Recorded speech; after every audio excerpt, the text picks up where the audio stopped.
Okay, good night, good night, good night, everybody. Welcome to Black Marriage and Family. Tonight's show, we have we have oh, look, you got My love, love Jones. your Love Jones shirt on. Well, we're going to need that tonight. Uh, we're going to need that. Sometimes people may recently someone asked me, "Hey, how do you come up with some of these topics? Where you get them from?" And I have to be, somewhat transparent and honest. Sometimes I pull them from stuff that I see. Sometimes Fawn send me something.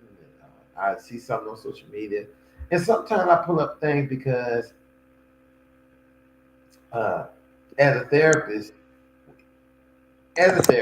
people come to you in therapy to talk about issues that they you know, probably normally wouldn't talk about, right? I don't get to talk about.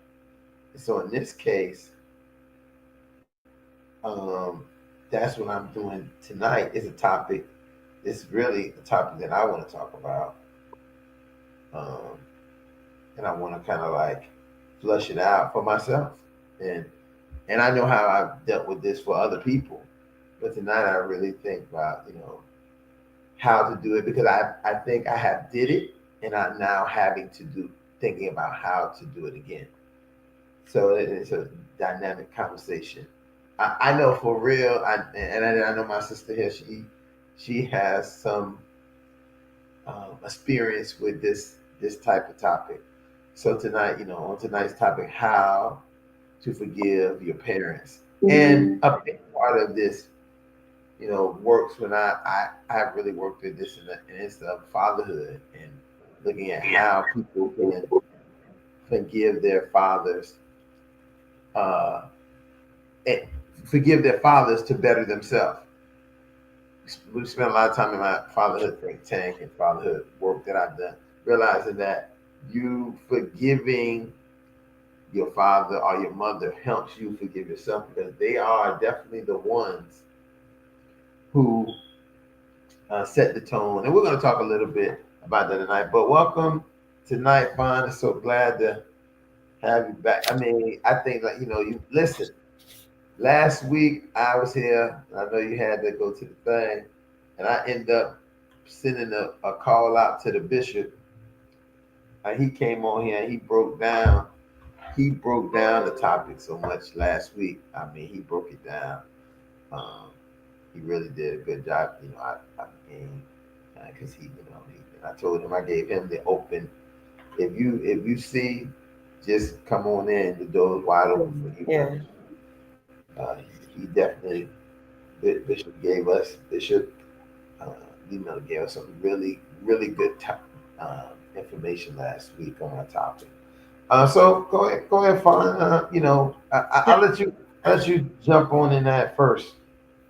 I do really first I'm sorry that I couldn't make it last night. We're in the middle of political season here in Selma, Alabama, and the end of the school year, so it's a bit rough for us. But tonight is interesting for me because I've had several conversations about forgiveness lately and how it's all tied up in our religion and our identity and how we make forgiveness such a period. Like forgiveness can never be fluid. It's never taught to be fluid. It's taught to be it's final. It's the final thing that you can do. And I just think that this is such an interesting topic. And when you sent it to me, I was like, yes, I shared it with a couple of people. And I wanted to know their opinions on it. And a lot of them were absolute in their opinion on it. And I think that they often think that I'm a rebel because I'm not really absolute in anything. Like I really don't have a lot of absolutes, except for love. Love is my only absolute. You but the word forgiveness is almost, it could be a four-letter word like resilience. It could be used in so many ways. It could be weaponized. It could be, You know, it can be used in so many ways, especially when you tag that parent thing on. Because see, when we talk about parents, we talk about what no matter what, you should do this. And that's just not always true. So I'm so ready to dive into this because I had to tell someone the other day, they challenged me and they said that, you're not going to make it to heaven if you don't forgive. And I challenged them and said, but I might be in hell if I do forgive on this earth. And I let you continue to be in my life and show up really big in my spaces that make me feel uncomfortable or paralyze me to move forward. Mm, So, when I think about forgiveness, it's very much so a fluid thing for me. It ebbs and it flows. right, right. And then You when you know, tag on the parental thing, it's almost like you have to be forced to let it ebb and flow. well, I'm glad that you said that because initially, when I was doing research for the topic, forgiveness kept coming up, like how to forgive, what forgiveness is, what it looks like, and that, again, I think that that's a topic that can be so vast, because it's who you forgiving, why you forgiving them, what you're forgiving them for, how you ask for forgiveness, how not to ask for forgiveness, what this forgiveness look like. We can go on the forgiveness infinity search for that, but what I really, when I thought about it, I ended up pulling up a couple of things that I was going to kind of show, and I think I wanted to start off with us looking at this statement about forgiveness, forgiving your parents, that I seen out there, um, and so then have us to kind of talk about. It. Then later, I have some reasons why you should forgive your parents, and so let's start with this first pull up I got here. It says forgive your parents. The reality of life is brutal. It is not fair and will never be. Well, that first line is for me a 100, because I believe that if you live life, you will find this to be very true, and if you follow this kind of idea, you can manage life and be in life in a way that many people can't be. Then it says, not all of us get to have it as we have planned it in our mind. So much of this is a true reality. Um, your dad has plans too, and your mother also wanted the best for you. I'm not making excuses for them, but trust me, if you listen to their stories, you will weep for them. Some of their choices were made for the sake of survival, just as we are also doing now. Stop fighting and start living. It's time to let go and forgive them. I, I, I as I even read this and process it, I think about conversations me and you have had over and over again about this idea for people that we know, for ideas for ourselves, that and for me a really strong thing that I've always felt and feel that people need to do when they're having a lot of conflict with their parent is begin to put their shoes, put their parents' shoes on their feet.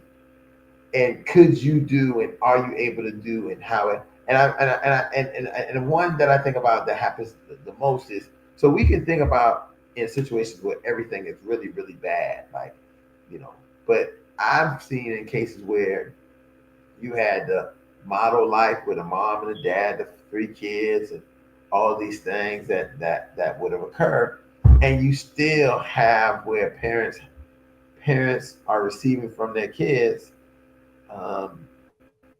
they will never forgive them for whatever this may be. And now we're living in a generation where children are very entitled. They're entitled. They believe they should have things. and don't even have to do it. And parents are also very entitled to give it to them, and that is going to become another type of forgiveness that I think we're going to see in about 10 years, and within 10 to 20 years of children having to forgive their parents for all the stuff they gave them, because the kids are going to realize when they get adults that they don't have anything, nothing is going good for them because the parents didn't ever allow them to experience things with any opportunity, responsibility, accountability. They just wanted them because they could make it easy for them. They made it comfortable and tried to give them, and in many points, I think, make up for what they thought they didn't have or wasn't having. And that again, it goes to that first line. The reality of life is brutal. It is not fair and will never be. So if we believe that there are things that happen to us, don't mean that they were good or bad. There are things that happen to us that we hopefully grow from and make us not only just better for ourselves but better for our children. And sometimes it's based on something decisions made by our parents, and how they decided to manage things and not manage things. So what are you thinking about this statement? Well, when I break all of this down, I was talking to a group of young parents today, and they were saying how they were going to drop their kids off in the hood so that their kids could have certain experiences. And so I said, why? Why? Your kids, and they're like, well, you never know who they'll be paired up with in college. Yes, I do. College strategically pair up roommates. It's not the chances of your children ever encountering hood or anything like that is probably slim to none.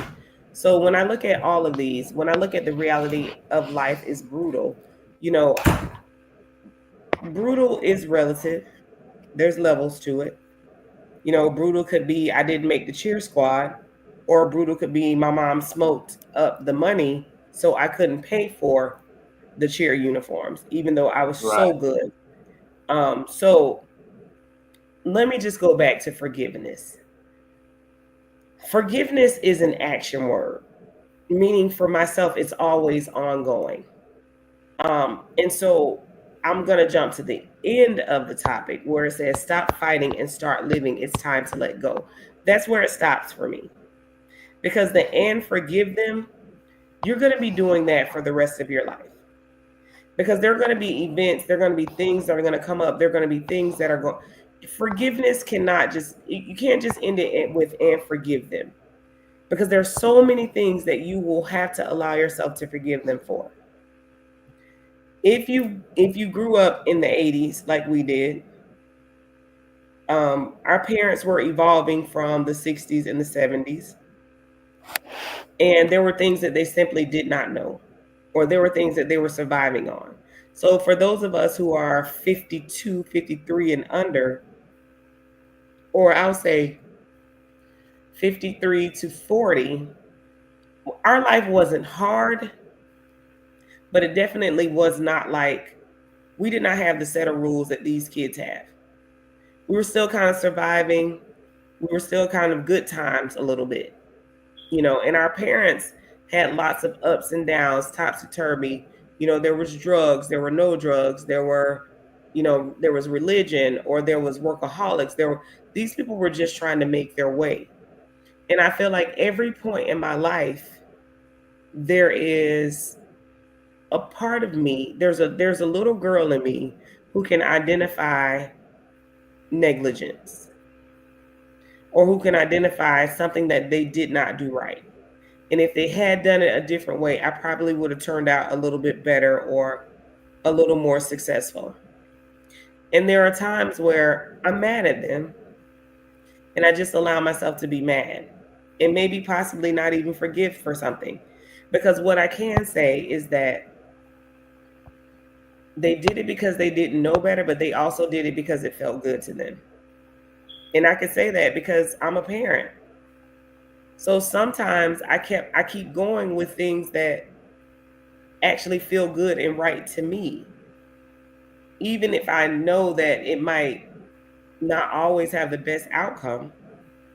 When I talk about that, I often talk about child support. I mean, even though I don't have the best relationship with Jalen's father, in my heart, I knew that child support was not the right route for us. I knew that it wasn't, but I did it because it got everybody else off of my back, and it also proved that I didn't like him or love him anymore. I didn't think What? about the wrong. Listen. Whoa, whoa, hold on, hold on, hold on, hold on, hold on, hold on, hold on, hold on. Oh, let me put this screen up here so we can hold on. So me and you can just What? hold on. What? Hold. No, listen, I think Bishop is gonna come in. I hope he heard this so he can have some comment on it. Did you hear what he said? So this is a dangerous, this is a dangerous place. If you knew that you begin to start you, and this is what makes child support an issue.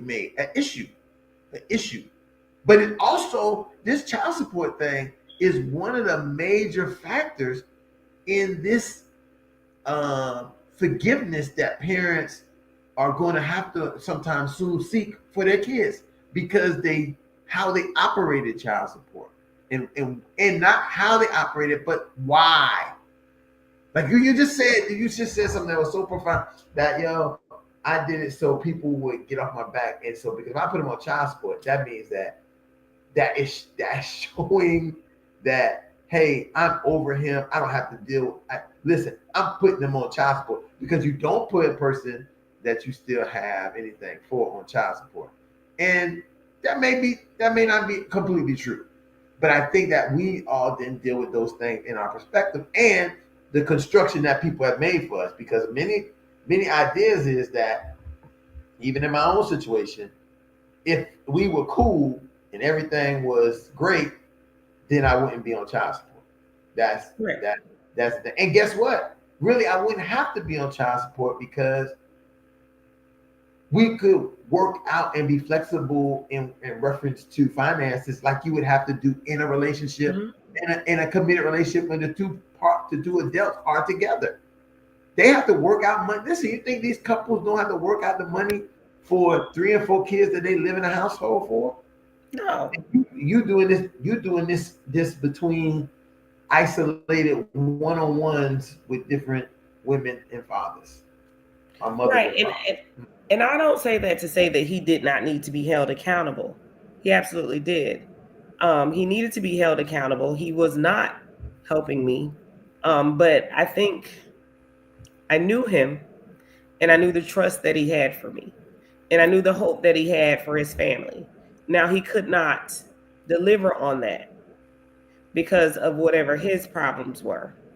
But I did know him and I knew that he loved us. And I knew that, but I knew that he could not be, and I've talked about this before. I knew that he could not exclusively be with me. But there were lots of times where, and I see this now, 23 years later, that had we just communicated a little bit differently, had there been a little patience between the both of us, a little more trust between the both of us, the outcome might have been completely different as far as the relationship that he has with my daughter now, with myself now, all of those things. Um, but yeah, a lot of it had to do with me having to, I'm not going to say stick it to him, but me not allowing him to stick it to me anymore. And I did have a lot of people in my ear, which is something that I also had to forgive my parents for because they were in my ear. And mind you, my mom did the complete opposite. She never took my father to court, never asked him for a dime, Mm. never put him in jail, but demanded that I do it on my end. And so I think what we look at a lot of the times with our parents, is that they think that they're whatever missed opportunity that they missed, they're going to impose it on us and ensure that we do it. And I don't Well, think that they know that they're doing that a lot. you say something. So listen, that is so like the missed opportunity, but it is also the idea that hey, if I could fix this, Hmm.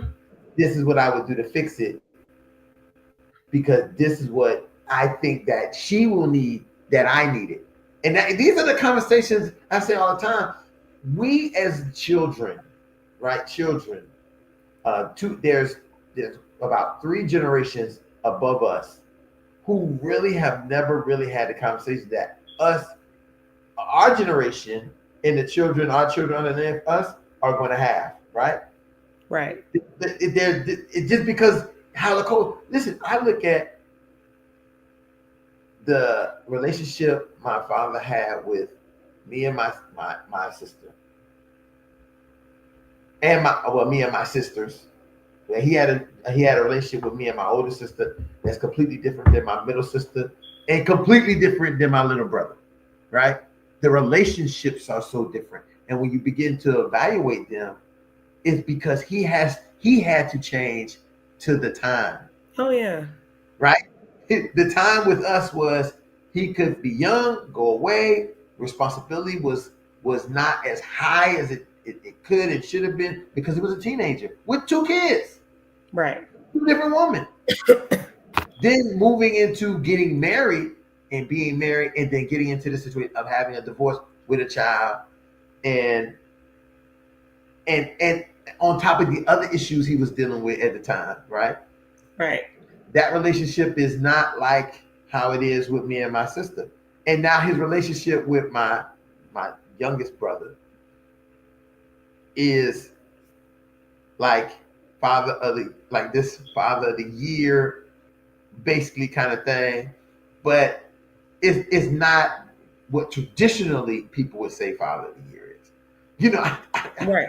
I you know. mean, well, it goes back to the, you Listen, know, I'm just thinking, and I'm probably oversharing right now. I'm just, oh my God, I'm just thinking about as me and you sit here, that whole scenario started at the VFW when you came to visit in Fort Lauderdale. which which one? Ah, right. because because me and you got in the car with me to go to the VFW, and they had to, and other people had to ride in other cars. Right. And I feel like I told you right then and there. Yeah, you know what? It's so funny because I think we talked about that in the car. But this is a perfect example because right now you these are the kind of this is the kind of things that people have to go back and say, hey, do you forgive your parent? And what are you actually forgiving them for? Do you even know? Well, Are you mature enough to say this is what I'm forgiving them for, and this is why, and this is the reason I have to forgive them because what I'm forgiving them for has been affecting me, or has it not affected you? Are you still sometimes just a child who's now an adult who wants to get revenge, absolutely. wants to exhort your adulthood on your parents? Well, yeah, and I think okay, so you unfortunately, I have been struggling with the word intent, right? So intentions. And for me, I have discovered that I have to give grace when it comes down to intentions because in my heart, your intention means absolutely nothing, Mm. right? But there are certain situations where I have allowed it to mean something meaningful in my life. And that is when it comes down to my mom and my dad. And that is how I've been able to forgive them because I am a parent. And my intent for my daughter, no matter what it is that I've done or shown at a time, my intent has always been pure, out of pure love. Now, I've not always acted out of it. I've not always, because sometimes my desire gets in the way of my intent. Like sometimes Mm. my what I need gets in the way of what I actually deliver because I'm just a human being. But I think that, we look at this word forget. I talked to someone the other day about this, and he and his wife have gone through a divorce, and I'm friends with his wife, and I think he was trying to figure out, like where was the breakdown in this, and so he told me, I forgive my wife for everything that she's ever done to me, and I said, do you forgive her, or are you taking score? And are you throwing it back to her to say, well, I forgave you for that. So now you gotta like me. You gotta still love me. It's like forgiveness, gosh, it's like a slinky. It can fit into so many categories. And so I had to share with him, he's like, you have to forgive. And I'm like, no, what we have to do is learn how to forgive. And forgiveness is one of those umbrella words that people put, they make it like it's something that you can do, like turning on the TV. Mm. But we know that there are always different remote controls, and TVs have to be turned on differently on every different model. And so I think when we look at the word forgiveness, we have to look at how we actually forgive individuals. Because I'm going to forgive my daughter, I'm going to grace my daughter differently than I grace my parents or than I grace my partner. And I think we keep failing at forgiveness because we keep trying to make it fit into a circle into a square peg. We got to keep trying. And some people, you never really get that clear. My father's dead. And you know that my father struggled with addiction his entire life, and most of my life, from 8 until he died. There was just different addictions. And so to find forgiveness for him, I really had to look at his intent. And sometimes his intent was to please himself, and I'm mad at him about that. But his overall intent was to find some peace. And so I just think that we have been taught forgiveness as a band aid, but not actually as a practice. Oh, good evening. Let me. Is it Oh, okay let if I me. say something? Yeah, I was just about to welcome you in. I got Gene Robert Menard here, and then we got Bishop Devin Miller. So you guys, you can jump in here. You've been listening. You can jump in here at any time. Welcome to Hello, you. everyone. How you doing? So good evening, everyone. So Good.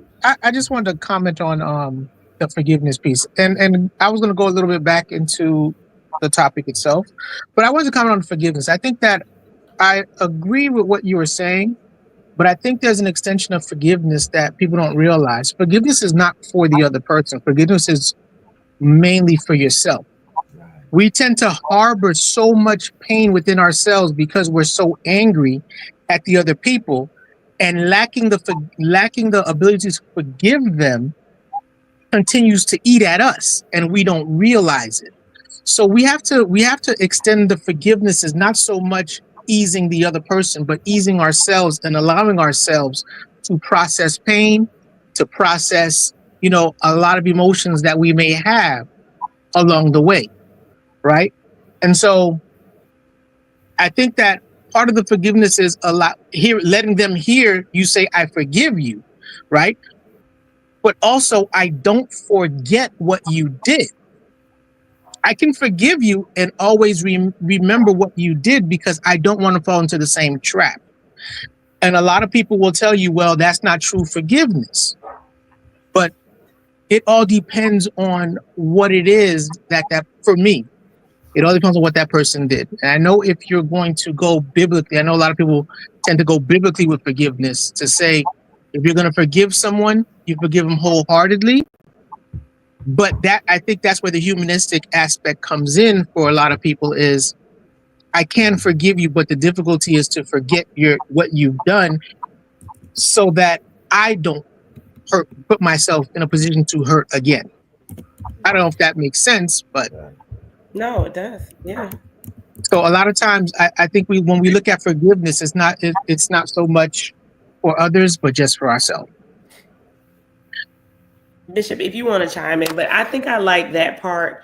And so I've struggled with the forgiveness for myself part, because people will often overtake your forgiveness because it's healing for them. They need to know that you forgive them for this thing that they've done. And that pisses me off. Leave me alone, because this is for me. This is for me. I am going to forgive you in the time that I forgive you. It is not, my forgiveness is not releasing you of your guilt. That's your guilt. Whatever you've done, you need to identify with it. You need to fix it yourself. But you cannot force me into forgiving you the way you need to be forgiven. And I think that one of the issues is that forgiveness is tied into our religion so much, because we've been told that we can't get into heaven, or we're not whole Christians or not whole people if we don't do this. So then we prematurely say that we forgive, but we cannot physically actually forgive. And so we keep going, and then we're held accountable by the person that we so-called forgave, because the person will say, well, I thought you forgave me for that. And it's almost like, well, wait a minute. Like, I've just learned in my forgiveness journeys that I am dogmatic about, this is for me and not for you. You need to forgive yourself, and you need to figure out whatever it is that you got going on. But the way forgiveness, even with my parents, the way forgiveness is going to look with me is how I paint the picture of that. And if that means that I'm mad at you on Tuesday, and I say I don't need to talk on Tuesdays, I don't need to be cruel to you, because I'm in the process of forgiving you. But the process is my process, and it's for me. But when people would say that forgiveness is for you, I'd be like, well, how is that beneficial to me? But what I realize is that the process is my own process to own. And it actually delivers me. It's delivered me from the bondage that of the offense that the person has done. I agree with that 100%. And also, what people don't realize is forgiveness is tied to trust. So I can forgive you, but because I trust you a little bit less for the actions that you've done, it's going to change the way I deal with you relationship wise. Absolutely. A lot of people feel that just because you forgive, I should then open myself all the way up again, right? And treat you the way it was before. But it may never go back to the way it was before. It can only mimic or build upon a new relationship until that trust can be built back up again. So I think there's always two folds to forgiveness. Well, there's more than two folds to forgiveness, like we've been discussing. But in this aspect that I'm saying, there's two folds to forgiveness. There's forgiving the person, but then there's also being able to rebuild that trust for that person in order for them to at least have a better relationship with you. Now, I'm going to back up a little bit. I don't want to hog the time, but I want to back up a little bit just to the parent side.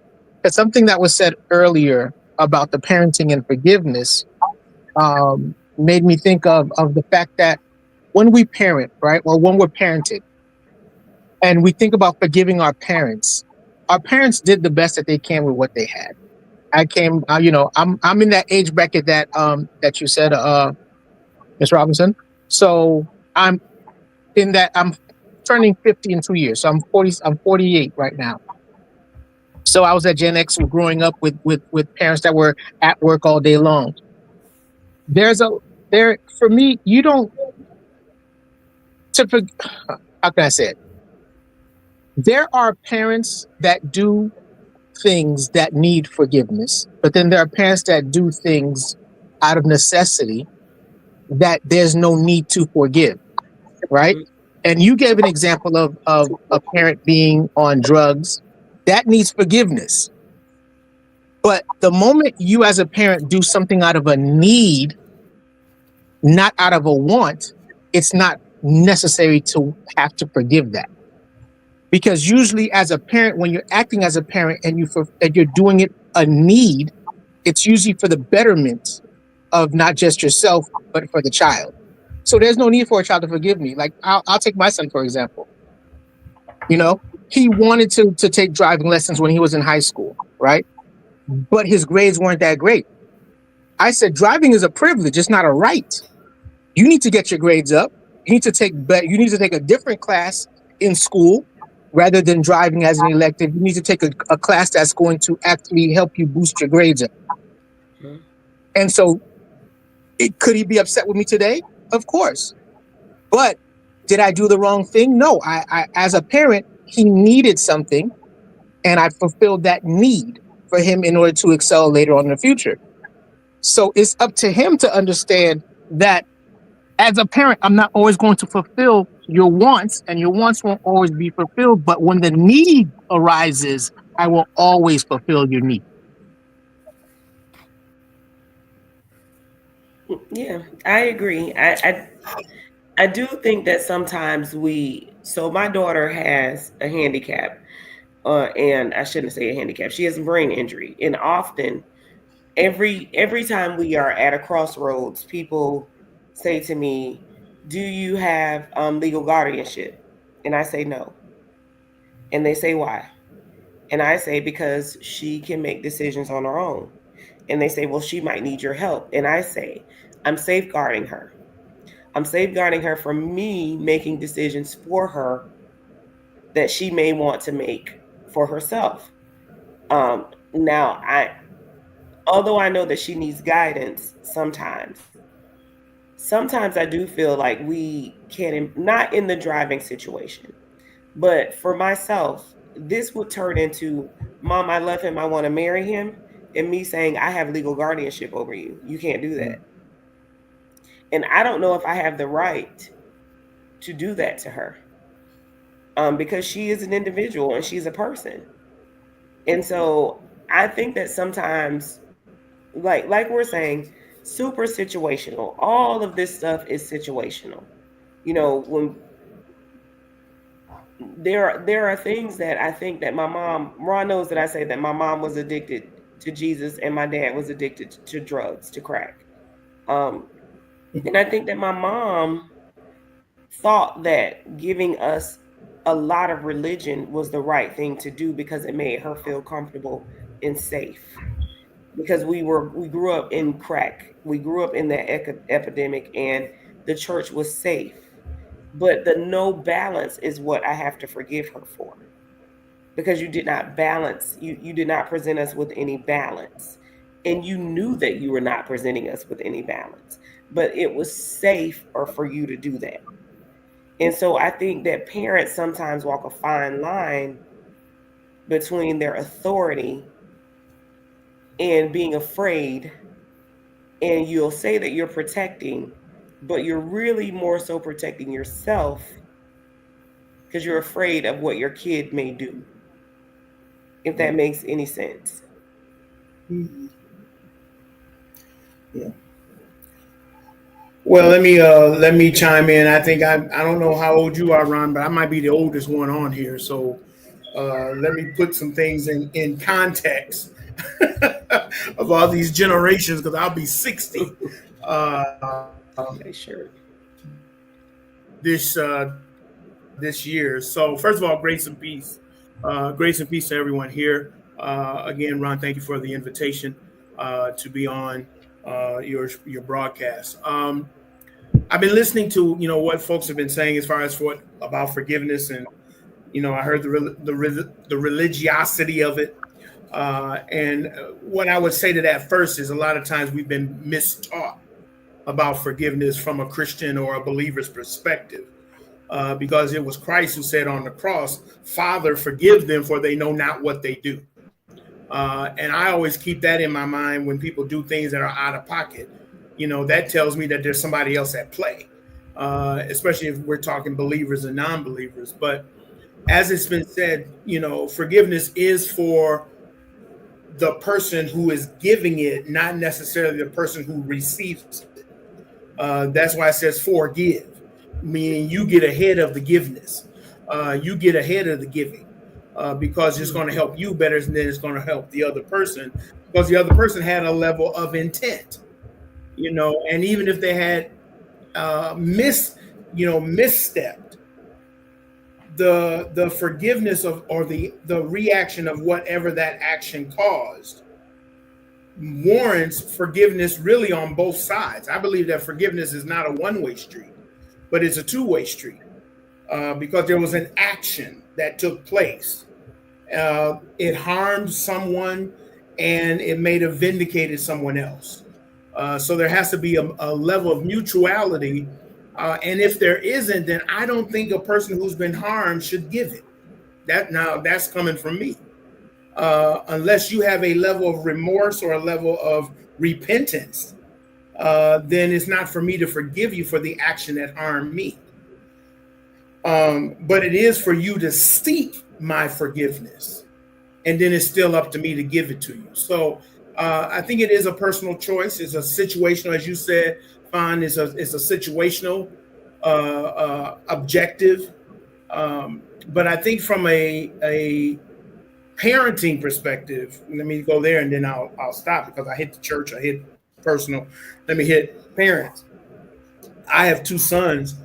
Um, they're 33, excuse me, and 28.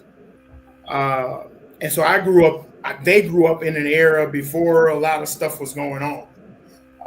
And I always tell folks I was two steps away from folks coming off the boat. My grandfather, my dad's dad, knew plantation and all that kind of stuff. So I grew up in an era where fathers were fathers to their boys, mothers were mothers to their daughters. There was an ethic, there was a standard that permeated the entire community, where you had the permission to get in your neighbor's butt if they were out of line, and your butt would be tore up twice when you got home, that kind of thing. And I think in the transition of the late 70s, early 80s and 90s and on, we lost that. And parents lost their responsibility because as we tried to do better for our kids, we forgot that we still had to have a standard. And I think when parents either overdid or underdid, meaning they wanted to be their kid's friend when they should have been the parent, or they wanted to overparent because they were afraid of what was outside the door, we lost the foundation. And we see the results of that even now. And one of the things that my dad told me before he passed was, when you were born, and this was while he was in transition, he said, when you were born, from the time you went to college, I was your father. He said, when you went to college, I became your advisor. He said, when you graduated college and got married, I became your senior advisor. He said, but when you got to the age where my dad was 80, I was in my 50s. He says, now we're friends. And I think we need to get back to that in the next generations to come. Mm-hmm. Is that it's not about being our kids' friend. They can make those outside the house. My job as a parent is to instill in you things that are going to help you to survive this world that we live in, up to a point. Because once you reach, I believe, 18, and in some cases it's younger because kids are more advanced, I believe that when they reach that age of decision, which is really the age of 12, that then we start having discussions. It's not so much me telling you what to do, but it's really helping you to formulate thoughts of your own within a confine that's safe. Now, the extenuating circumstances of all of that is how you grew up, where you grew up, and things of that nature. But I think moving forward with technology the way it is, with social media the way it is, we as a community have to figure out, how do we get back to a standard? I'm not saying the standard, but a standard that we can teach and we can replicate, so that we don't have our kids where they are, which is, to me, lost on multiple levels. But at the same time, we're looking at that next generation to reignite the unity that some of us still remember in our dreams. Bishop, as you were saying that, I thought about how important generations, or how important history is when we're having conversations about family and systems. You said something that was so profound, the idea that there was a point for us in our community where we were so, and I think I even said this last night, that the reason why we worked together so well, because we were segregated against other people. And we were like, we're still segregated, but we're not. Like, we're segregated in thinking only everything about ourselves, but we can go to the store that other people go to, right? Or we can be involved with. But in our mind, we stay very segregated on what our world is. And and mainly I almost noticed that it happens in the reference of negative things. Like everything outside is positive, everything inside of our in our circle will be negative. Like we recognize all the negative things, and we don't acknowledge that people are people universally, and the same negative things we have in our household, they have in theirs. We just don't see it because we spend. I mean, where some people might only have one mirror in their house, we got four mirrors, and it's on every wall, so we only keep looking at ourselves. That's a kind of analogy I use by that. But when I was hearing you say this, is about, and it almost goes to this statement that I see Lightborn wrote here. If forgiveness something we owe, or is forgiveness something own, or is it forgiveness something we own? See, the play on words. Is it something we own, or is it something we owe? And I think the big part of this is that forgiveness has been ongoing. Because even in that time of us being in a circular, in a safe, protective realm, there was resentment, anger, frustration with children against their parents who were trying to teach them what to be safe about. Because of when you go outside of this, I don't want you to come back in the box. You know, it's one of those things that I don't want. So a lot of things that I didn't let you do, a lot of things I wouldn't allow you to be involved with, was truly my fear for what would happen to you, but really my fear I didn't protect you, that I didn't do. So this whole thing, and we heard this slogan: "You can be mad at me all you want, but I don't care because I'm gonna do what's right for you." But the question is sometimes what they were doing right for us, or was it right for them? And I go back kind of what you were saying earlier, but like, is this something that was being done because of their traumatic history that they seen and known, and they didn't want to, you know, continue the To repeat. cycle. But that Mm-hmm. cycle, sometimes we can't stop what destiny is. So if he was going to have that happen, no matter what you did, and maybe if you didn't do that, I have to always go back to my Greek tragedies, Oedipus Rex. If Oedipus didn't ever find out the parent, he would have just stayed at the house with the people who had already made a alteration of where he's supposed to stay. The oracle prediction would have never came true. And never killed his mother and killed his father and married his mother, because he would have just said, "Well, this is my life, and I'm just gonna do it." But somehow, when we try to change course, try to alter time, sometimes it doesn't work out that way. Sometimes we push directly to those bad things. So, But you know what, Ron, in all of this, and even when I look into my parental structure, um, I think that people who cannot forgive cannot apologize. Like I find that people who don't really step away, let go, and say, I give that, however you forgive. For me, I give that person back to, I give them peace. I wish them well. I remove myself from it. But I find that people who cannot forgive are less objective. Um, I just I'm looking at both of my parents, where my father would often say, "I'm sorry," but my mama would often say, I said what I said." She she gonna stand 10 toes down in it, and she does struggle with forgiveness, even though she's the more Christian of the two. She does struggle with, or was the more Christian of the two. She does struggle with letting go, because forgiveness for me is a letting go. And so even in my life, I've seen, even when I'm counseling, or when I'm, when I have a therapy session going, the person who can forgive is often the person who is further along. They're often the person who just kind of can evolve a little bit more.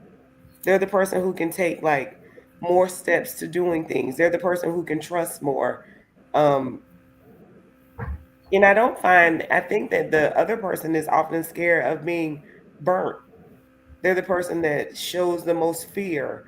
They're the person that says, I can't, well, this is going to happen this way. And I have to always go back to, are you practicing forgiveness? Are you actively practicing letting things go, or do you need something over that person's head? Do you Mm. need to be able to hold something over that person's head? I for years I felt like I needed to hold something over my mom's head for years. And so I didn't actively forgive. In the years that I felt like I needed to hold something over her head were the years where I wasn't successful in my own life. So I needed to be able to say, because you did this, I haven't achieved this. Mm. But when I stopped doing that and I realized that now it is true, because you did not do certain things played out this way. But now I have total control of what happens. I can move forward in what happens in my life. I was able to release and let go. But I find that when you can't forgive, you just become like a shell. You really can't trust anyone. Because think about this, that I always say this. Men who can't trust their moms will never trust me. If you can't trust your mama, why would you trust me as your lover? And Mm. and like, I think it's Robert, I can't see his name anymore. But like he said, it all just kind of plays on each other. And it falls into all of the relationships that you have. The relationships that you have with your children, the relationships that you have at work, the relationships that you I had a boss who told me that the reason why she was making the decisions that she was making was because her mom didn't hug. Her mom wasn't loving, so she can't be loving. And I was like, oh gosh, is your mom alive? Because you guys should have a talk. Unfortunately, her mom was dead. So now you violate everybody who you lead. Because you could not, you accepted that your mom wasn't loving, but you never forgave your mom for not giving a hug, Mm. which gave the excuse for you to be in a complete idiot to everyone else. Mm-hmm. I don't think we understand how much growth we can have from the act of forgiving. Mhm. I just don't think It, that we. you You know. said you hit something on the head when you spoke. It's when you turn the act of forgiveness into accountability, right? And I think a lot of times, and when we look at our parents, we want to hold them responsible for so many things that happen in our life, even at a later age. But we forget that we're accountable at some point to either change the person that we are or remain the person that we are. And Mhm. so, we have to decide in ourselves, when does forgiveness overshadow our accountability and vice versa? When does accountability overshadow our forgiveness? Because at some point, we have to be able to take responsibility for the actions that we do. Because if we commit a crime and go to jail, we can't blame our parents for that. Right. See what I'm saying? We have to take some accountability in the actions that we took to get us into the position that we're in. I think that sometimes it's good, and I want to touch on Lightborn's questioning. I think that sometimes it just feels good to have the leader of the household say, I did that. And because I did that, you may be doing this, but now it's time for you to do something else because I actually did that. And so I did contribute. And so, looking at the question, is it fair to judge what your parents did? Did, I think it's to you, into something they did to you? I think that it is fair because I think it does turn into something that you did to me. But I also think that it's situational. So some days I am bitter and I turn the bitterness into better. But I have to acknowledge that I'm bitter before I'm actually better. So there are times where I'm mad as heck, but I use the bitter, and I have used the bitter in my 48 years to make me better. And what I can say is that I was the only person who could do that. I was the only person who could say, okay, y'all failed to do this. My brother and I say this all the time, but we're going to be better. We're going to do better. Now, what did help is when my mom acknowledged we did fail you. We failed to do that. Because there were several years where they did not acknowledge their fault. And it made me think, am I crazy? I think sometimes when people don't acknowledge, it's like you said, Bishop, well, sometimes when people don't give that apology that they owe you, you literally can fall into a tailspin of thinking, what have I missed? What have I done? Am I bad? Do I deserve this? So I think that sometimes, no, I actually think that in my life, it was fair for me to judge them because they did it. They did it. I wasn't a grown person. I couldn't do the stuff that they did. They did it. And my life is a direct result. My parts of my life were a direct result of what they did. Well, let me bring a part in here that I think that is so important, that why people go to therapy, right? Families go to therapy, why couples go to therapy, is to have these type of conversations, right? To understand why.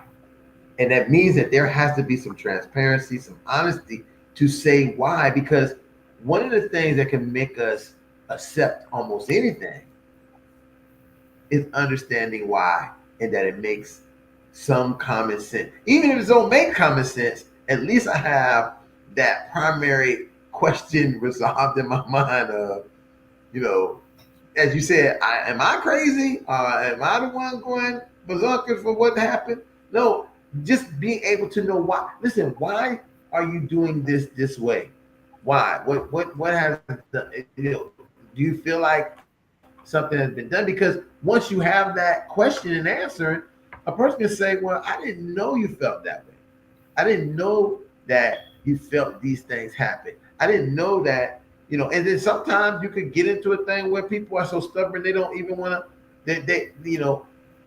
There's a major thing where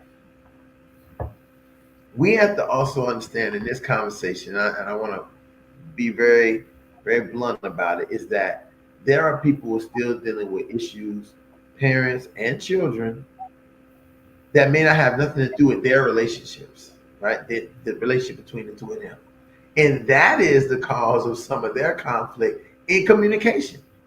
If your parent is still having issues with their parent, like you said, the young lady whose parent is dead, but they didn't resolve their own issue with their own parent, that is being cycled onto you with your parent. And you could have had a great relationship with your grandparent, right? Mm-hmm. As far as you're concerned, you had a great relationship, because also you didn't experience what your parent experienced from their parent. So you don't see, Yeah. you can't perceive. My grandma she was a great lady. I loved her so much. But there's a side that you never had this conversation with your mother or your father about. Mm-hmm. And it takes for them, and I say this so often, it takes for them to be able to let go of some of that pride Mm-hmm. that is also related to shame, right? So Right. the Right. pride and shame of let as and I think, Bishop, you said this very so well, that when you get to a certain age with your parents, and now you are both at this this you're past the stage of regret, and Mm-hmm. you're past, when both of you are past, you have, you're looking to both, or to a point of looking to greener pastures. You don't have time for the hierarchy anymore.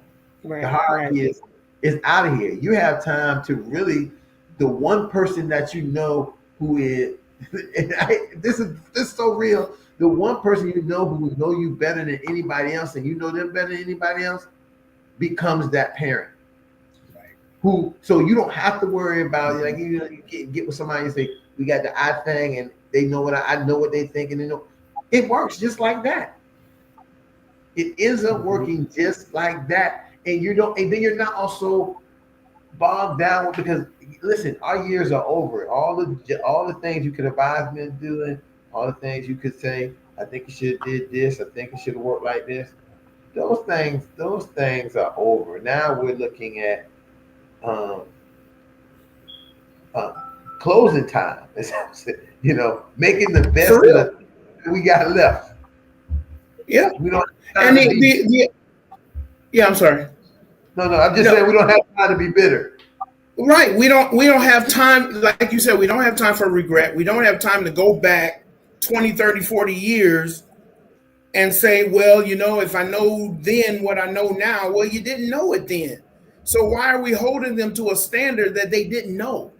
Hmm. But at the same time, you come to an evolution even in your own life as a parent to say, you know what, there are some things that I probably did that I did out of necessity, I did out of this. If you are constantly evolving in your own life. Mm-hmm. Now, if you're stuck in your own life, you ain't looking to try to change anything because you think you all that in a bag of chips. But if you are really, and this goes for a believer, goes for an agnostic, I don't care who you are.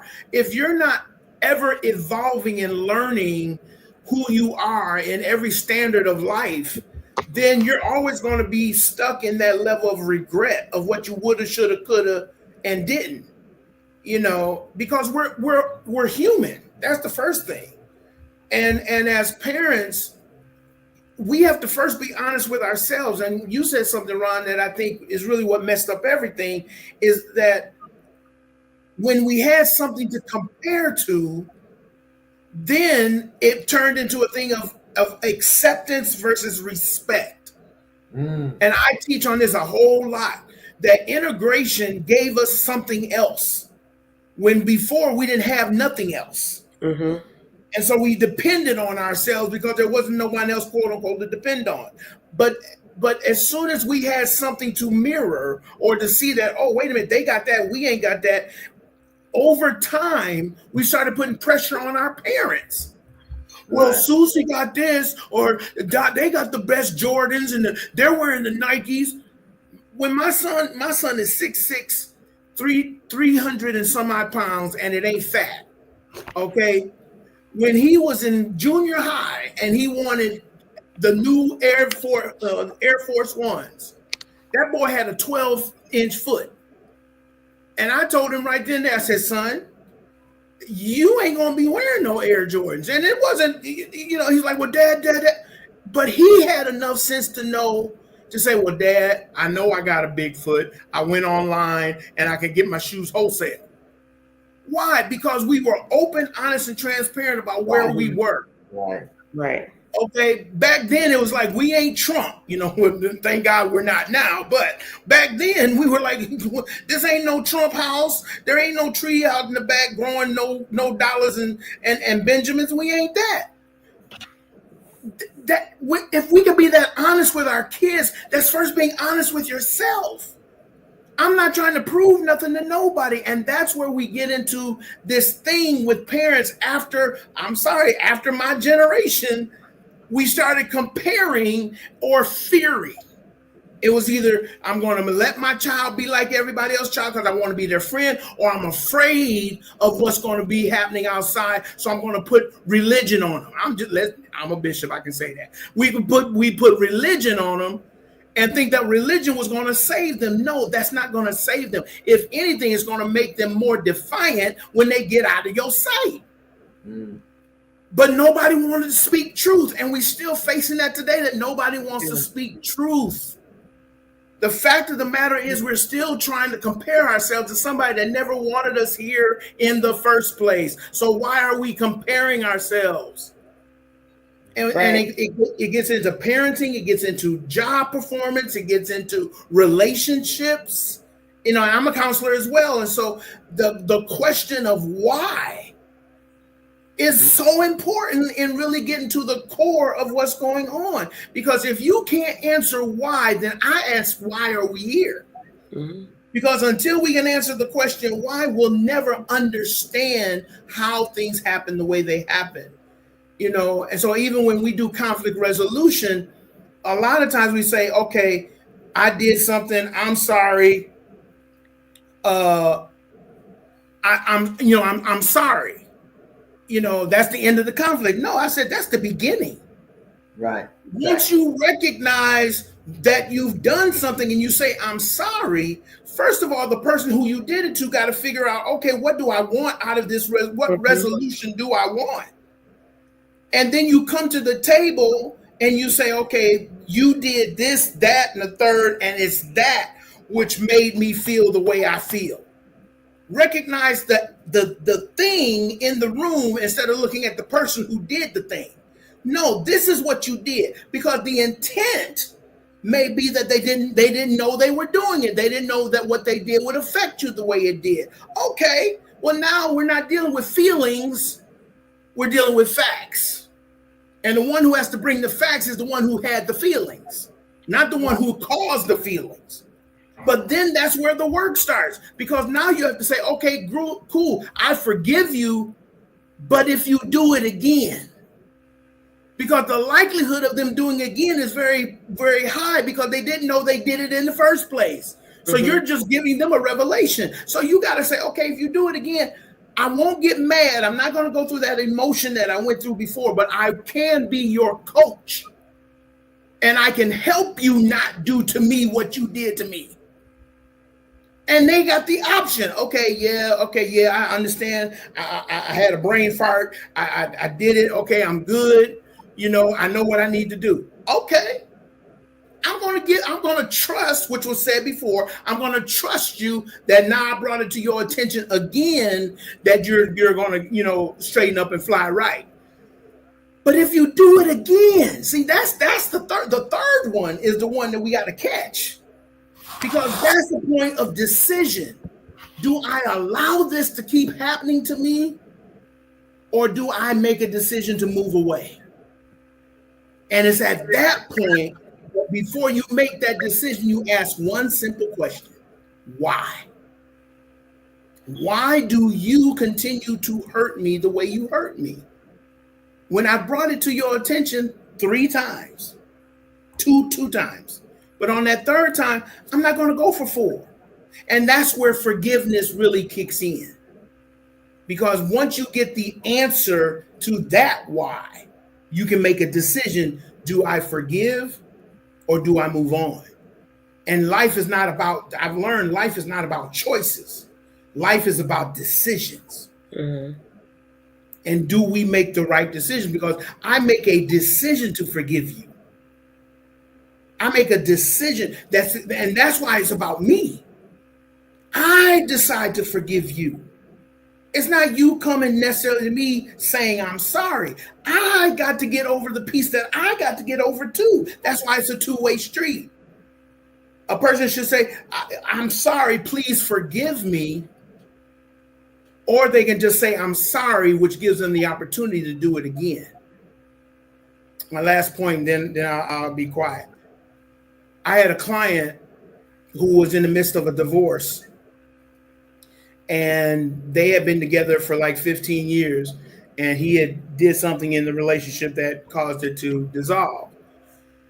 And when I was counseling him, because he wanted to reconcile, but his wife was like, no, I've done enough. And so I asked him the question. I said, how many times did you say I'm sorry? And he's like, oh, well, every time I got caught or every time I did something, I said, I'm sorry. I said, but how many times did you ask your wife to forgive you?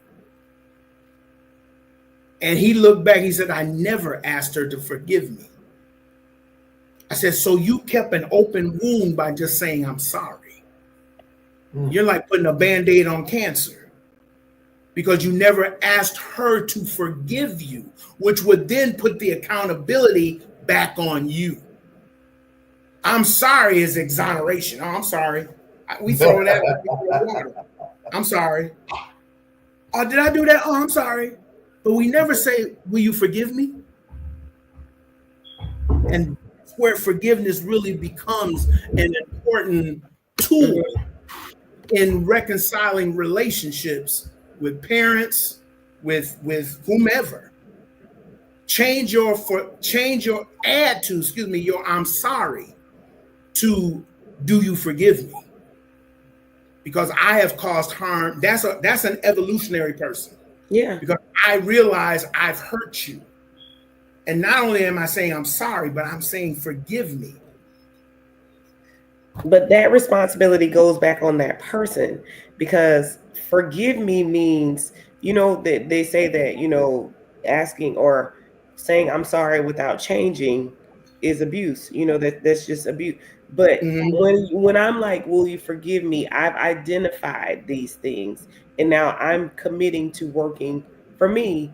That's why I told the person, forgiveness for me is a process. I don't have to just forgive you. I don't have to do that, because you got to need the forgiveness as well. My thing is, I think we confuse that sorry with forgive a lot. And that's why we never get to the point of how do we heal? Mm-hmm. Because we don't go into healing. And it really does give the other person, and I hate this. Somebody said to me the other day, I thought you give somebody 3 chances. And I had to tell them, no, I give you the amount of chances that I want to give you. It really just depends on how egregious your offense was Right. with this big age that I am right now, because I really don't have enough in me to keep taking hits. So if you were very egregious initially, and I've seen this pattern before, or if this feels really bad to me, then you may get cut off that first time. Now the counselor and the love in me always gives somebody a second chance, because that's just how I'm built. I thank God for that. I appreciate it. And the curiosity in me always searches for the why. I always search for the why, and I try to impose that, not impose it, but I try to introduce that to people in counseling sessions. I'm looking for the why, and they're like, "You're giving an excuse." No, I'm identifying the behavior. I need to know the why. The why helps me understand whether I'm actually going to be able to actively forgive you, whether I'm going to be able to go into this forgiveness bond with you, and whether whatever that looks like, it may look like you just kind of going in your corner and me going in my corner. It may look like us talking every day to work some things out. Whatever it looks like to keep both of us safe, when I figure out the why, kind of like you're saying, Bishop, when I understand more why you've done this, not Mm-hmm. giving you an excuse, Right. but I think that sometimes we're so afraid as human beings that if we understand why a person has done it, we may give them the excuse to do it again. Mm-hmm. But that's Mm-hmm. our Well, power. fine. Well, fine. What you're saying right there is a big part of why it is. We hear the thing, "Oh, I'll forgive, but I will never forget." Right? Mm-hmm. But the problem of that is you won't forget because you didn't have a conversation on why the person did it. Because it, depending on what it is that they did, they know or anticipate, and this is where emotional integrity comes in. They know and anticipate that if they tell you the truth and be honest, that it will close a door. So they perceive it will close the door. And here's what's funny about it, right? They believe it closes the door because they know how they feel about it. Hmm. Right. This is the part that becomes so ironic, and it may not. And here's even the tipsy topsy of this conversation. That if they did come to you and tell you that, and you said, "Oh, that's okay, I don't mind that. We can continue, and it'll be fine." Mm-hmm. Then they would probably not want to have to be with you in that way because it would be problematic because they couldn't believe that you would be acceptable to that. It's something that they have a problem with Right. that they're doing.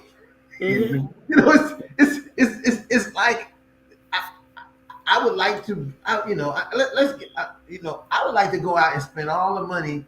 I would like to go spend money on donuts, but I don't tell you that. What I go and do is, um, every once in a while, I keep taking take money and be like, "Hey, what's the money in the cup? What's the money on the dresser?" And you don't know because I'm getting the donuts, eating donuts. I'm using this as an example. And Mm-hmm. when we get to the point that you feel like, "Hey, have you been stealing money from me?" And my why, as ridiculous as it is,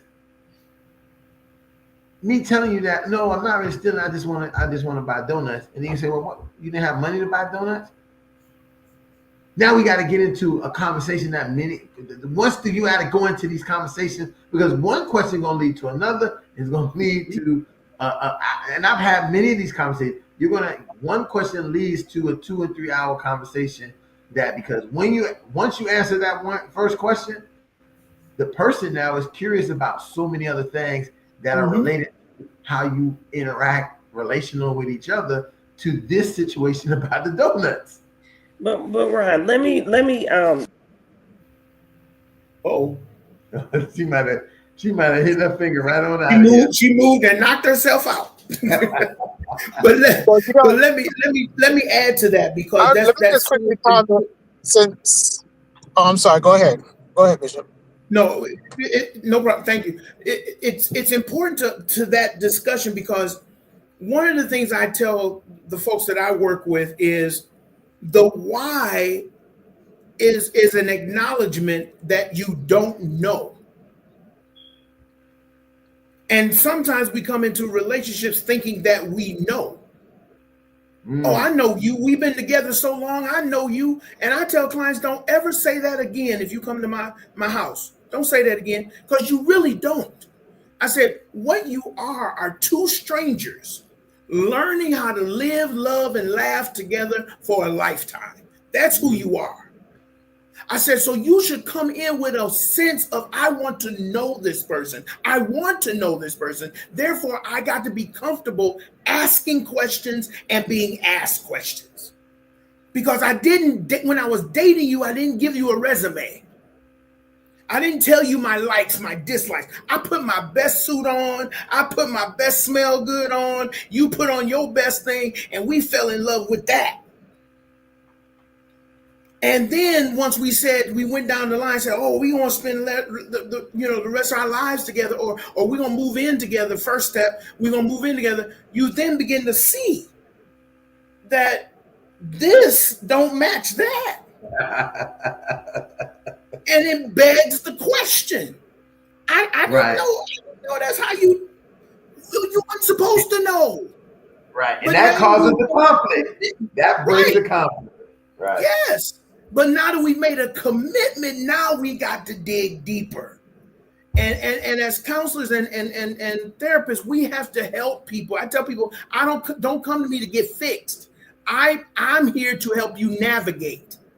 Because life is going to throw you enough curves that you don't need to be throwing balls at each other. I said, so how do we do the dance? The music changes, but my partner never changes. And so we got to learn how to adapt and adopt change, which means we got to be comfortable with the question, why? And my wife, when we were dating and doing our thing, I asked her a bunch of questions. I still ask her a bunch of questions. We've been together 10 years.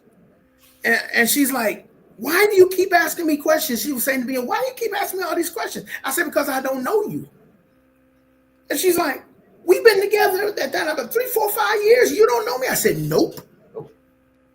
And she said, why do you say that? I said, because if I ever get to a point where I think I know you, I can take advantage of you. Mm-hmm. I can make decisions for you. Because I can say, oh, Candace don't care. She be all right. I said, that's not fair to you. That's not fair to me. And that's not fair to us. So before I do anything, I'm asking. And even with my kids as a parent, they got to a certain age. Me and their mom was divorced. But they got to a certain age where I was like, okay, you don't have to be in my house every other weekend for me to be a dad. I said, you got a life. You got football, basketball, music, school things going on. I said, you don't have to come to my house on a weekend just so I can feel good. That's not a proper parent. I said, it's about you. And they were like, well, Dad, we didn't know what to say. And that's where it happens, right there, that age of decision. They want to be accepted by the parent. They want to do it. And I'm like, no, we ain't rolling like that. If you want to stay home, just say, Dad, I got some things going on at school and I want to stay home. Now, what I told him not to do, don't stay home just because you want to stay at home, because I'm still your daddy. And I have time for you just as much as your mama have time for you. Although that goes out the window, because when they win stuff, I like to thank my mama. I'm like, where's the dads at? I mean, we were right there, But anyway, but we gotta get comfortable with the question why, and we gotta have an answer. And the first answer starts with us, not with the other person. It's with us. Why am I seeking forgiveness? What is that forgiveness going to do for me? Because it may not do anything for the person, whether they know they did it, whether they acknowledge they did it or not. They may just say, I'm sorry, or they may say, what you bringing that up for? That was back then. Why you bringing that up now? Because I'm not healed. Ain't got nothing to do with you. Right. I'm the one that's healed by the pain that you inflicted. Right. And it's that why that will either bring you together or will at least bring you to a point where you can say, at least I know. Because now I know how to govern myself, even if it's with a parent. Now I know how to govern myself with you. Because the only thing the Bible says is honor your mother and father, that your days may be long upon the earth. It didn't say nothing about like. It didn't say nothing about love. It didn't say nothing, and no respect. It says honor them. And then you have to define honor. What does honor look like?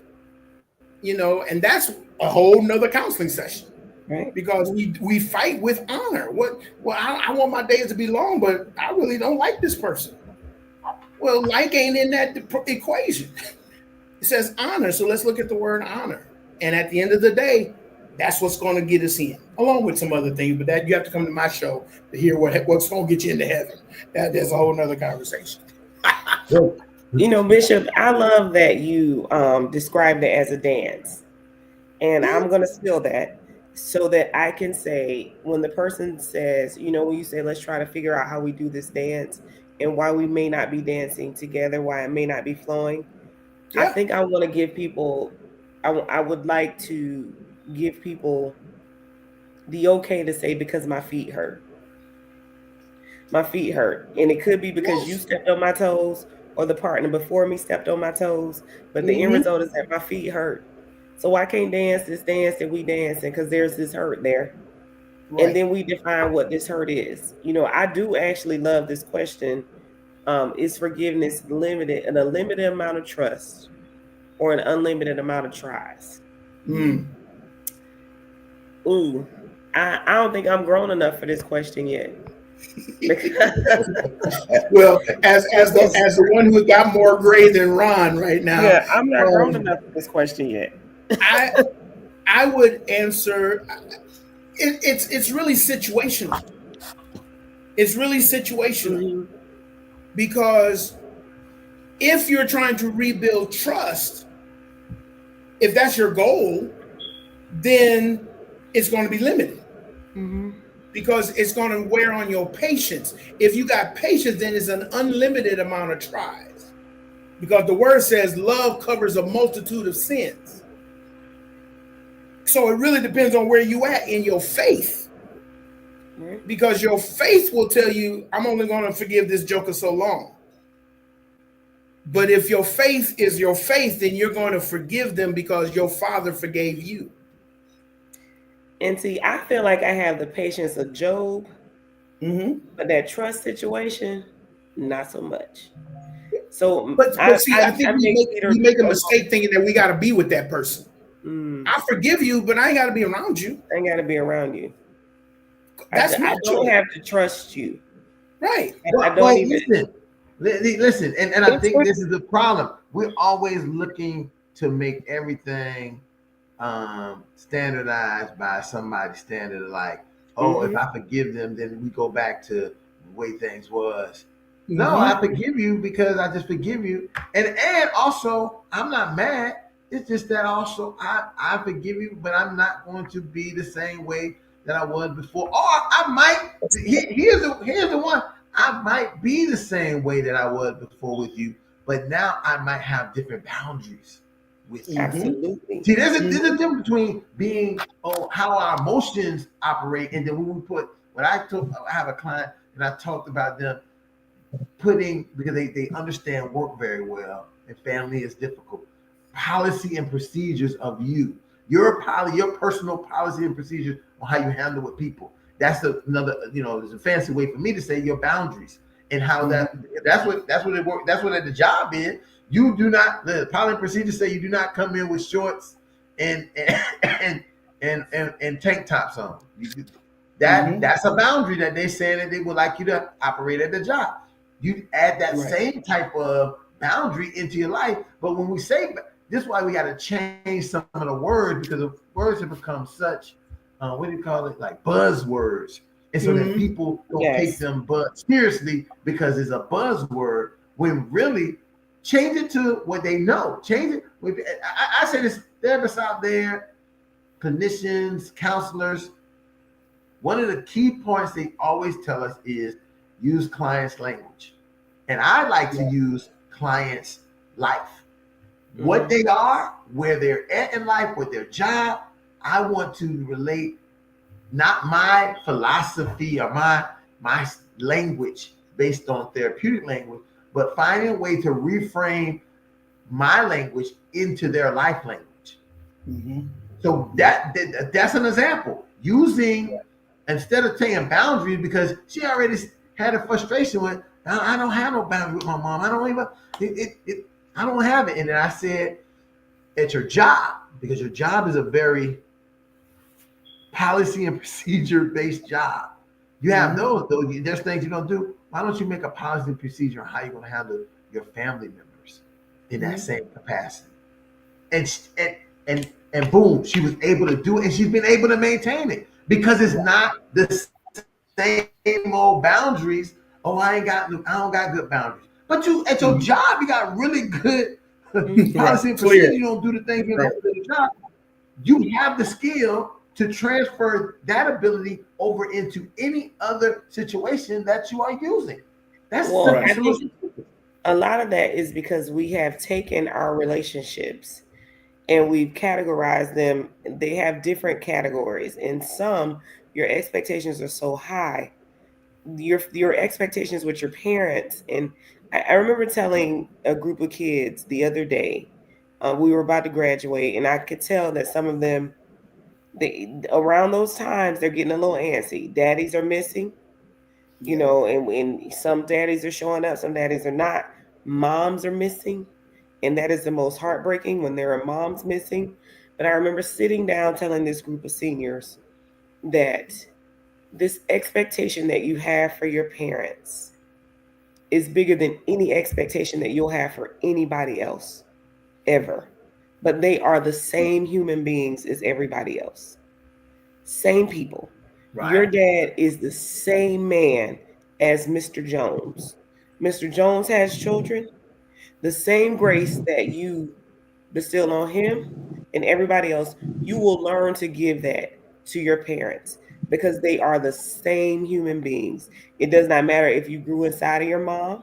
She still may make mistakes. She might show up, she may not show up. And I was like, these are some of the things that you're going to have to learn as you grow. As you grow and you let go. As you grow and you stop trying to put your shortcomings on people. As you grow and you just allow yourself to be love and light, you're going to understand that these expectations that you have for certain people in certain categories will always lead you to failure. Because at the end of the day, we are all just human beings. That's it. We do it right sometimes. We do it bad sometimes. We do it great sometimes. Sometimes we tremendously fail. And your parents will fail.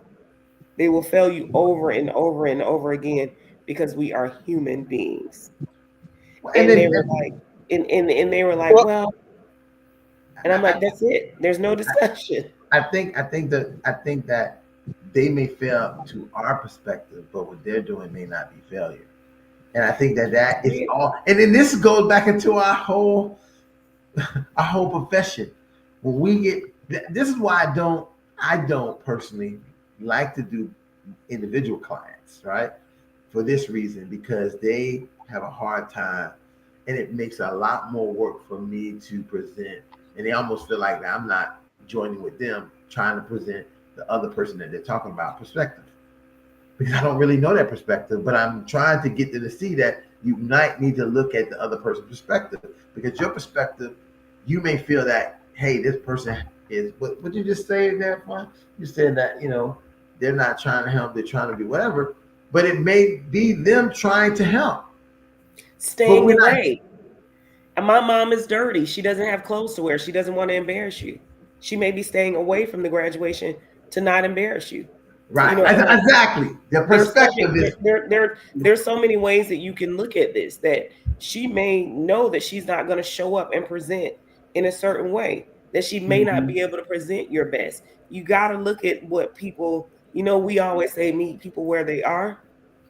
And it's one of the hardest things to do when we're looking at these parental roles. And even in these, and even in our relationships, our love relationships, some of the hardest things to do, because we've set these expectations of people that they sometimes can reach and they sometimes can't. Right. And that's that brings us back to, thanks. Thank you. That brings us back to that question. I want to answer that question that Lightborn had put up, because I think it's a combination of both. And listening to everybody speak, you guys are giving an example that it is a combination of both. It is a limited amount of trust with an unlimited amount of tries. Because we would love to go back and trust that person, especially depends on the type of relationship that we had with them.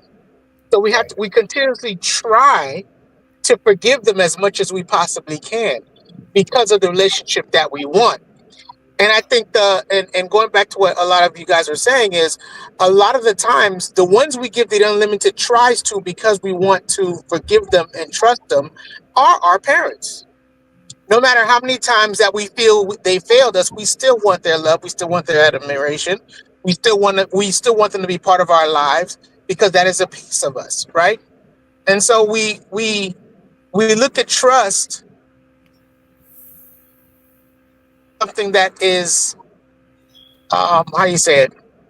Not so much. I don't want to use the word fleeting, but for lack of a better word, that's the only thing that comes to my mind. But we give them so many tries to earn our trust again, so we can have a semblance of having that parent that in our mind, and I think Ms. Robinson was saying this, in our mind, that we want because of the expectations that we set on what we feel a parent should be. And I think and in doing that, sometimes we do set them up to fail, although we give them an unlimited amount of tries to meet that expectation. They will always fall short, because when you put something on a pedestal, it's very, very hard to reach that goal sometimes, because things on pedestals are usually unrealistic expectations. And so, we have to even look at that. And it brings me back to something that Ron said a little earlier about when we're looking at the forgiveness, and how sometimes the relationship that we have with the forgiveness, and forgive me if I'm going off on a tangent, but sometimes the relationship that we have with that forgiveness, or the person that we're giving the forgiveness to, has turned into an animosity towards us because we have the nerve to forgive them for what they did. And for me, I think that's an emotional response, because you have to also understand, sometimes when you forgive someone, they look at it and say, "You forgave me for that? You must no longer care about me." And so they equate the forgiveness with a lack of emotion, because I know if you did it to me, there's no way that I would forgive you. And so we also have to look at forgiveness as a sense of an emotional tie on whether or not that person feels that the love that you have for them still exists. Oh, Jen, you just said a piece right there. And let me. Yeah. No, I'm just saying, you just said. I think to add to that is, as I said before, forgiveness is with the person who is seeking it, as well as the person who they're seeking it from. And it also depends on what stage of life you're in. Because if I'm in my formative years and something egregious happens that I feel shouldn't have happened, and I hold on to that, I may seek forgiveness because it happened in my formative years. If it happened as I was an adult, my forgiveness is going to be a little different, because I may be a parent. I want to make sure I don't repeat the cycle, but I do want to stop. I want to stop the madness. So I forgive you, but I'm moving on with life. I don't care. It ain't a matter of trust. It ain't a matter of tries, because I'm at a different stage in my life. But I think when we're talking about relationships and forgiveness and things like that, when you're with your significant other, spouse, whatever, forgiveness takes on a different meaning because you've made a commitment to that person. Now forgiveness is different, and it's tied to trust, and it's tied to respect. And what happens oftentimes in what I've seen is when it talks about forgiving, we oftentimes, or the people I work with, compare it to what somebody else did. And it goes back to that acceptance. If I say my husband cheated on me or my wife cheated on me and I forgave them and brought them back, girl, why you bring that man? You know he a dog. You know he gonna do it again. Well, how do you know? Right. But because we want to be what? Accepted, because that friendship is more important than my relationship. Now I'm caught in between where, it's like Eddie Murphy's on Delirious, where he say, when they got a divorce, I want half, Eddie, I want half. Why? Because you were seeing everybody else getting half. She from Africa. What she know about half? I'm just using that as an example. And you know what, Bishop? I don't even know if the friendship is more important as much as how I'm viewed in the friendship. Yes, that's what I'm saying. Yes. Yeah, I don't even know that the friendship, it is just the similar. And you were talking about, and I know we got to wrap it up, but you were talking about, how, and I wanted to add this word in earlier, how we compare ourselves. But the worst part for my generation is that we were taught to assimilate. So we lost a lot of who we were. A lot of who we were, because we were taught to blend in. We were taught to fade into the crowd. And this is what happens with our relationships too, where they must look like everyone else's. If they don't look like everyone else's, then in some kind of way we failed. And so if your forgiveness of your parent or your husband or your child or anything else in any way suggests that you were weaker for doing it, then you in some kind of way have failed. Yes. Which is what we've got to get away from. And social media makes it even worse. It makes it even worse. And then my last point, when you were talking about boundaries, one of the things that we say is parameters. What are your parameters? And we have 4 questions that we have the people we work with say. What do you want from the relationship? What do you need from the relationship? What will you tolerate within the relationship? And what will you not put up with in the relationship? And for every one of those, you got to give a why. Because if you just tell me what, it's a command. But if you tell me why, it's a connection. Cool. So you can have that too. Just give me $2 on every person. I'm taking anyway. Let me in my toolbox. I got a little toolbox. Don't we all? So as we come down to the end, and I mean, this conversation, when you have a conversation like this, we could actually be here for 2 or 3 hours, especially with the minds and the ideas that we have. But we try to stick very close to and I know people can't do 90 minutes, but 90 minutes is 90 minutes. And if when you get into a certain place, 90 minutes is enough for you really get the way I always look at it. I break everything up in education, even in therapy sessions and the first 30 minutes is trying to figure out where you're going. Diagnosing. The middle 30 minutes is really getting into the topic, whatever. And then the last 30 minutes is looking at we start developing and identifying some of the solutions and ideas that we came up from the conversation. So I'm going to put this as we close out. You may want to forgive your parents for, and these are some of the things that, when we think about this, one, for raising you through their own unresolved trauma. That's a big one to me, that we don't acknowledge that your parents raised you and you don't know what was going on. All you seen was a person what they was doing. Not being able to teach you certain skills as nobody taught them. Listen, These listen, these things are powerful when I was looking at it. Not being able to understand you because you did not have because they did not have the capacity to, and that's a big one. This capacity that we did, I might need to do a whole we need to do a whole show about capacity, because the capacity can explain a lot of issues and problems that we end up having in our relationships, and why people are upset with people in relationship. Um, Raising you through their own struggles, worries, pains, and fears. And I know some people say, my parents didn't raise me, didn't do things, but sometimes you have to say, and I hear people say this, my parent didn't do anything for me, but I'm still here. And I have to sometimes go and say, even the stuff they did do to you was a part of that part that raised you. It got you to who you was. And you might not see none of the positives, um, but every influence they had on your life affected who you are and how you operate today. So they negative or positive, but you can't say they didn't have any unless they didn't exist. And then even in that point, they had some because you could make your own expectations that you figured that they wanted or how they was going to operate.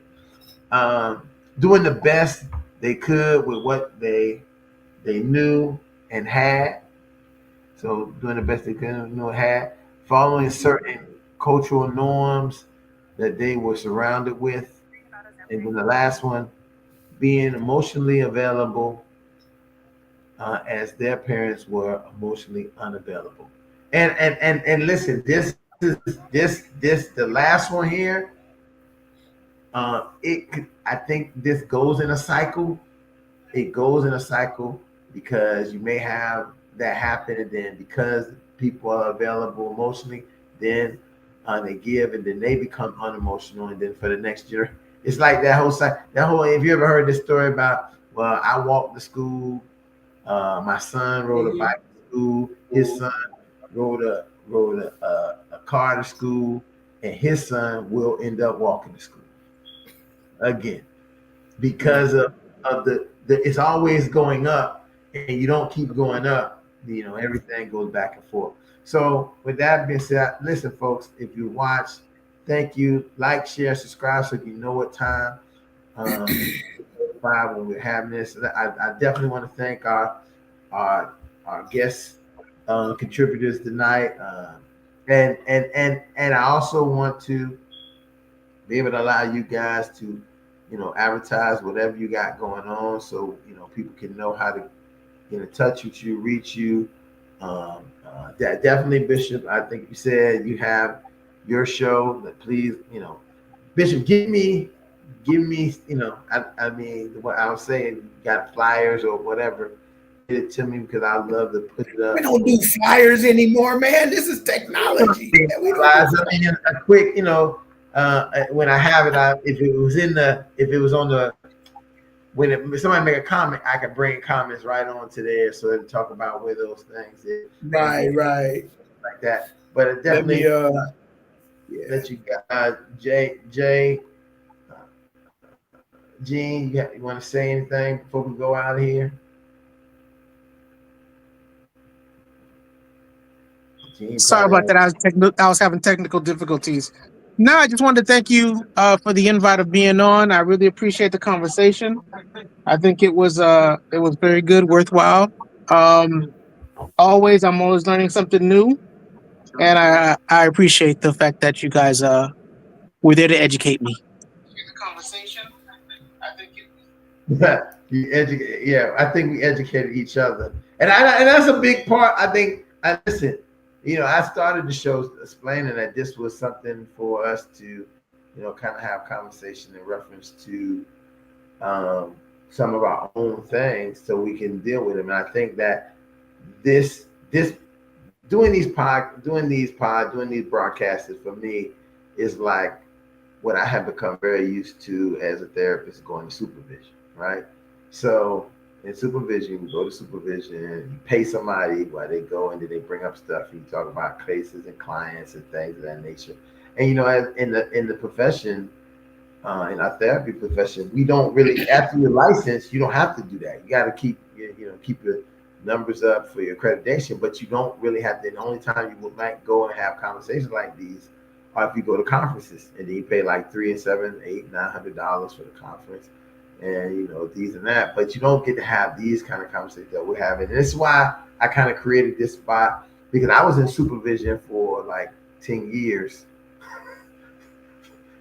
I was in supervision from like 2004. I mean, not 2004, like 2014 until about 23 or something in that range. And during that time, I really enjoyed those conversations. And those conversations kept me sane. When people would say, "Well, who you go to for therapy?" I don't go to an individual person for therapy. I go to other therapists, and we have conversations, and you can work that out. And then you get to see it live here sometimes on the Black Marriage and Family. It just happens to be subject to us as Black people and our Black marriages and our Black families. So and it's more beneficial, because I know that sometimes the conversation I was in supervision, they weren't for me. They was for the people who wasn't me. And so here I'm gonna let here we go. I'm gonna put the stuff up for a good brother. And you can talk about this, Bishop Miller. Yeah, Clear Faith Christian Ministry is Lee Devin Miller, because I'm under investigation by the FBI, so I had to change my name. But anyway, it's Pastor Bishop Devin Miller, but it's Clear Faith Christian Ministries on YouTube. We do a Bible study and commentary Tuesdays and Wednesdays, and then on Fridays we do a Q&A with Pastor D, where you can ask any question and get a believer's perspective on that question. So Tuesday and Wednesday is all things spiritual, and then on Friday is all things. And we're on at 8:30 Central Time, and we try to go about an hour and a half. We, like you, Ron, we try to go an hour and a half, but when we do things that are spiritual, we go about 3, 4, 5 hours sometimes. So our record so far is 4 hours. But oh wow, y'all pushed. Yeah, I'll write about that. Y'all almost pushing the marathon. I was dealing with the other folks trying to tell me what to do, and so I had to, the spirit of Martin and Malcolm showed up at the same place, and that's a danger. That's a dangerous place for me. That's why I sit right in the middle of the two of them right there. I say, because that's what you're gonna get when you talk with me. So, come on through, subscribe to the channel. We don't do Patreon or subscription money or anything like that, because the word is free, and so why should I have people pay for it? So that's how we believe. But if you do want to leave a donation, we take those. Again, thank you, Ron, for the opportunity. Yeah, good. Hey man, thanks for coming on and putting so much gumbo ingredients into this pot that we had tonight. Vaughn, you had a last word before we get out of here, man. Oh, it's always a pleasure when I have time to be on here. When I'm not on here, I am doing stuff for other people. So that's kind of what happens with my life. I like to say it's not quite my turn yet. It'll be my turn sooner or later. And I would like to actually make that a topic at some point. When is it your turn in relationships? Like, when do we identify? When is it your turn? Okay. When it's your turn, when it's not your turn. Let's get that together. Let's bring that to me, and I'll start investigating it. Yeah.